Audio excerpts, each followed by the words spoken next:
खानवा शहर में corona virus की रोक कथा लाइ अहम किरदार शहरी एक्शन खानवा के समाजी अगवान सहित आशकाली शाह जनरल सेक्रेटरी अब्दुल हसीफी सहित वकार कंदड़ पंहिंजी काबीना सां गॾिजी शाहीबाद शहर में मुख़्तलिफ़ चौकनि महलनि में वञी पंफलेट विराया ऐं हैंड वॉश ज़रिए शहरनि जा हथ धोआरिया।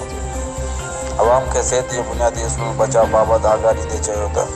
असां सभिनी मुल्क में फैलिजंदड़ कोरोना वायरस जो गॾिजी मुक़ाबिलो करणु घुरिजे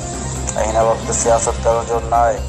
हिकु थी इंसान जी ख़िदमत करण जो वक़्तु आहे। शहरी इदारे जी टीम पंहिंजे शहर जे भलाई लाइ कोशिश आहे कोरोना वायरस खे दुकानदार या होटलनि वारा आहिनि सभिनी खे अपील आहे त महिरबानी करे पंहिंजे होटलनि या दुकाननि ते हिक खां वधीक माण्हूअ खे न विहारनि, वरना ॿी सूरत में उन्हनि जे ख़िलाफ़ कानूनी कार्रवाई थींदी। कोरोना वायरस जे वबा सां ऐं हीअ असांजो जेको मोकिलनि जो सिलसिलो हले पियो, जंहिंमें असांजा नंढड़ा ॿार स्कूलनि जो मोकिलूं कनि था,